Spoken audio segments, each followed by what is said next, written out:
Hello, आप देख रहे हैं सेल्फ ज्ञान और आज हम बात करेंगे कि MS-95 research methodology for management decision के जो इम्पोर्टेंट क्वेश्चन है इग्नू MBA के, और उसमें जो इम्पोर्टेंट क्वेश्चन आते हैं मैं उनके बारे में बताऊंगा। जो बार बार क्वेश्चन आते हैं, अगर आप उनको कर लोगे तो भी आपके पूरे मार्क्स आ जाएंगे। मैं गिने चुने कुछ ही क्वेश्चन बताऊँगा, हाँ वो बहुत ही ज़्यादा इम्पोर्टेंट है, तो बने रहे वीडियो के साथ ताकि आपको जो है मिल सके। मैंने जो है पिछले 10 साल के क्वेश्चन का कुछ एनालिसिस किया है और इसमें आपको जो आर लिखा है वो रिपीटेड क्वेश्चन है, उनको मैं बताऊंगा कि आपको कौन कौन से करने हैं।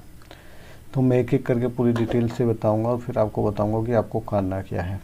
तो इसमें जो है 2 सेक्शन होते हैं, पार्ट ए और पार्ट बी। ठीक है, तो पार्ट बी में जो है 20 मार्क के होते हैं। पार्ट ए में से आपको 4 क्वेश्चन करने हैं और पार्ट बी में से 1 क्वेश्चन करना है। ठीक है, तो टोटल 5 क्वेश्चन हो जाएगा। 100 मार्क्स का है, 3 घंटे का आपका एग्ज़ाम है MS-95 का। ठीक है, तो एक एक करके हम पढ़ते हैं। It is often convenience to structure, थोड़ा मैं इसको बड़ा कर लेता हूँ।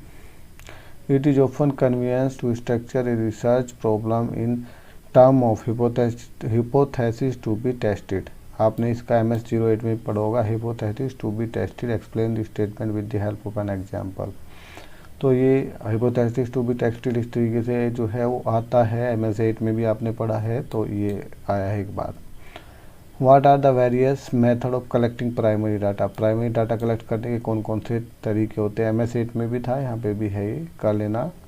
यहाँ पे प्राइमरी डाटा पूछा, आगे सेकेंडरी डाटा भी आएगा। काफ़ी अच्छा क्वेश्चन है ये। सैम्पलिंग वाला क्वेश्चन वेरी इंपॉर्टेंट है, एक क्वेश्चन आपका 20 मार्क का आएगा ही आएगा। तो यहाँ पे हम non probability sampling and non probability, sorry, what do you mean by non probability sampling, और mention the various non probability sampling method और कोटा सैम्पलिंग डिटेल में आपको बताना है, तो ये कर लेना है। रिग्रेशन एनालिसिस वेरी इंपॉर्टेंट है। It is probability that most widely applied technique among the analytical model of association used in business research. Explain the statement along with the assumption of simple linear regression model। तो आपको regression model में कौन सा करना है? Simple regression model important है, ये question आया है एक बार। रिपोर्ट में क्या क्या होता है, उसमें कौन कौन सी इंफॉर्मेशन होती है, रिपीट क्वेश्चन है ये। रिपोर्ट के फॉर्म में आपको बार बार ये क्वेश्चन आएगा, तो अलग अलग कैटेगरी की रिपोर्ट यहाँ पे पूछी है, तो ये इम्पोर्टेंट है। एनालिसिस ऑफ कन्वीनियंस, ये रिपीटेड क्वेश्चन है, इसको कर लेना पक्का। स्केलिंग के एटीट्यूड एक बार आया है। एडिटिंग ऑफ डाटा एक बार आया है। प्रेजेंटर्स पॉइज एक बार आया है। ठीक, उसके बाद रिसर्च वाला क्वेश्चन बहुत ही ज़्यादा इम्पोर्टेंट है, जिसमें रिसर्च आता है, आपका रिसर्च से रिलेटेड क्वेश्चन आता ही आता है, तो इसके बारे में हम बात करेंगे। Research is the most concern with the proper fact finding, analysing and evaluation. Do you agree with the statement, give the reason in the support of your answer. Research जो होता है वो प्रॉपर फैक्ट फाइंड करना, analysis करना, उसका evaluation करना, ये होता है। आगे रिसर्च से रिलेटेड आपको क्वेश्चन बहुत आएंगे, ये किसी न किसी फॉर्म में आपको घूमता रहता है, तो लिखना वही चीज़ें हैं। प्रोबेबिलिटी सैम्पलिंग आ गया, उसके एक why probability sampling is generally preferred in comparison to non probability. Probability और non probability sampling very important है, इसको कर लेना। Explain the procedure of selecting random sample. Simple random sample ऊपर भी आता है, यहाँ पे रिपीट हुआ है। व्हाट आर द गाइड, ये क्वेश्चन रिपीट है। इसके अंदर क्वेश्चन एयर वाला क्वेश्चन वेरी इंपॉर्टेंट है, क्वेश्चन एयर वाला question.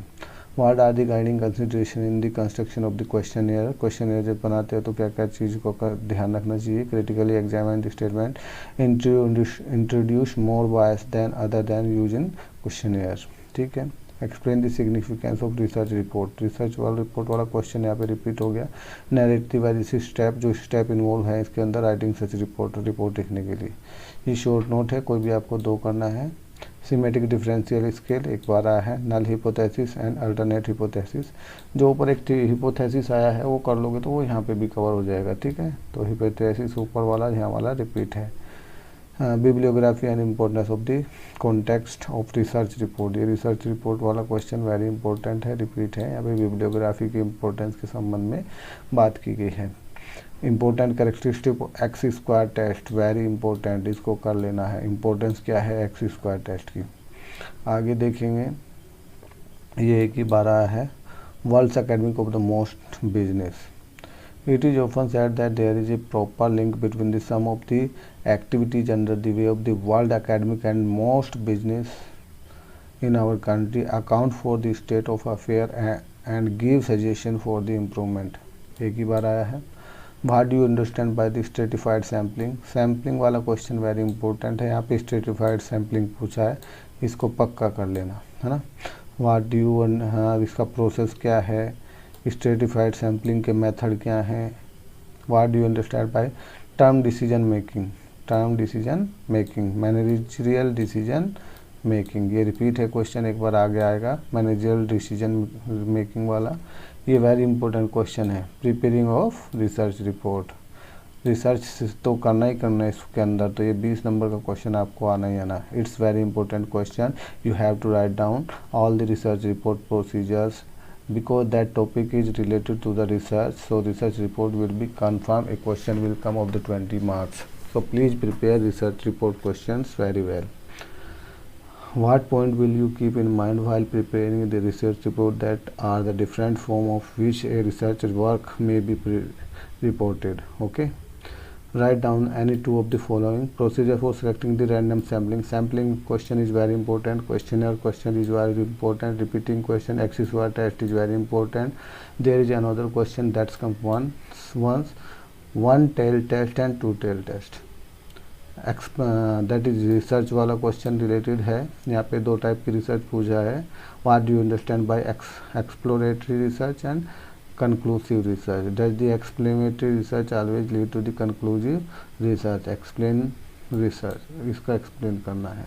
What are the probability aspect of sampling? Sampling वाला questions very very very important, तो repeat है question। Discuss the explanation of the meaning in term of like parameter, statistics, variance and standard error, है ना।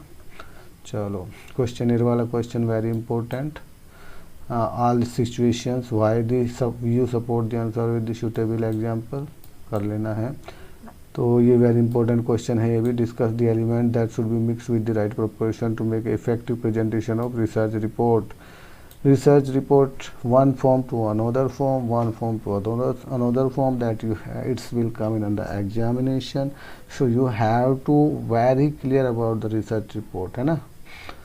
तो very important question कर लेना है। Explain the item, ये क्या है, आइटमाइज्ड रेटिंग स्केल, ये भी रिपीट है कई बार question, that is also repeated question. Itemized rating scale, what are the various issue involve in the constructing and itemized rating scale. ठीक, very important question, repeated question, you have to do.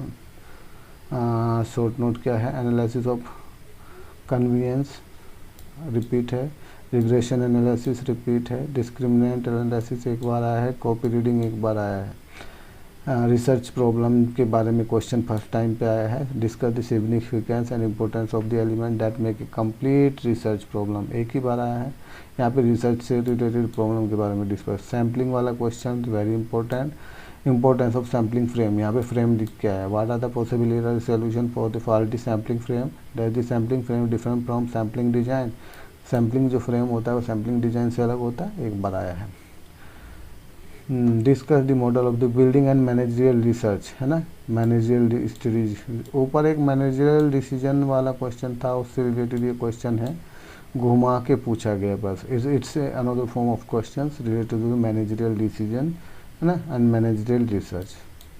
Describe in the brief importance, editing, coding, classification, tabulation and presentation of the data in context of research study। एक research study करके question आएगा, that में you can use that data। Visual representation very important, repeat है question। In result are the most visual representation of result are most understood by the reader, thus the special care must be taken for the formulation। Examine the truth of the statement and give the suitable example। ठीक है। Secondary data question पूछा गया है, Q short technique पूछा गया है, एक एक बार आए हैं सभी। फुट नोट पूछा गया, फैक्ट्रियल डिजाइन पूछा गया, एक एक बार। यहाँ पे कंपोनेंट्स ऑफ एटीट्यूड है, एटीट्यूड के जो कंपोनेंट है 3 कंपोनेंट। आइटमाइज्ड वाला आ गया ना, आइटमाइज्ड रेटिंग स्केल, तो रिपीट है यहाँ पे।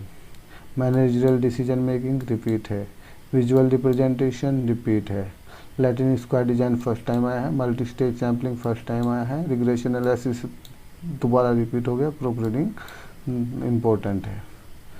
अब यहाँ पे जो सेक्शन बी होता है, जो एक का आपको करना होता है, that is also mathematical type of question. तो यहाँ पे आप देख सकते हैं कि N1 दिया है, N2 दिया है, U दिया है, U टेस्ट करना है आपको इसमें, using the Mann Whitney U test, verify the significance whatever to variety mushroom production of the same yield. The two different varieties of mushroom are given 6 and 7 plots of the same size, and each of the crop run and the following quantity of the yield would observed in the two variety। ठीक है, same होगा। Arrival sequence इसमें mails और females का, mail और female का इसमें क्या है, मैन एंड वुमेन, तो उसका सीक्वेंस इसमें लिखा है। फिर इसमें रन टेस्ट करना है, comment on the randomness of the arrival pattern का आपको वो करना है। तो यहाँ पे इसमें जो है ये सिमरोनो 1 सैंपल टेस्ट के बारे में बात किया है। यहाँ 12 विजिटर आए, उसमें सेल्समैन ने पेड किया सेल्स मैनेजर को और वेटेड, तो ये है वेट मोर देन 20 मिनट किसने किया है, इससे रिलेटेड है। तो यहाँ पे V1, V2, N1 इस टाइप का कॉमर्शियल प्रोडक्शन। तो ये आपको जो सेकंड पार्ट्स है वो अपने सूझबूझ से आपको उसको करना है। जो मैथमेटिकल टाइप के क्वेश्चन है, मैंने बता दिया कि V1, V2, N, U test, इस तरीके के ये 4 क्वेश्चन अभी तक आए हुए हैं। आप जो है अराइवल प्रोबेबिलिटी टाइप का क्वेश्चन है, ये आपको कर लेने हैं। एक आधा क्वेश्चन अगर फिर भी आपको कोई इशू है तो मुझे बता सकते हैं, मैं एक अलग से उसके ऊपर वीडियो बना दूंगा। इससे आपको पता चल ही गया होगा जो मैंने अभी बात की कि कौन कौन से क्वेश्चन रिपीट होते हैं और कौन से क्वेश्चन आते हैं, किस पे आपको ज़्यादा फोकस करना है। अगर आपके पास टाइम नहीं है तो कौन से क्वेश्चन पक्का करके जाना है। तो इन सब को भी अगर आप करके चल जाओगे, जो रिपीट हैं 10-12 क्वेश्चन होंगे, तो भी आप 100% पास हो जाओगे। और प्लीज़ वीडियो को लाइक करें, चैनल को सब्सक्राइब करें, बेल आइकन को प्रेस कर ले, क्योंकि एग्ज़ाम से जस्ट पहले फिर मैं आऊँगा, कुछ इंपॉर्टेंट क्वेश्चन आपसे डिस्कस करेंगे। और मेरी तरफ से बेस्ट ऑफ लक एग्ज़ाम के लिए। Thank you.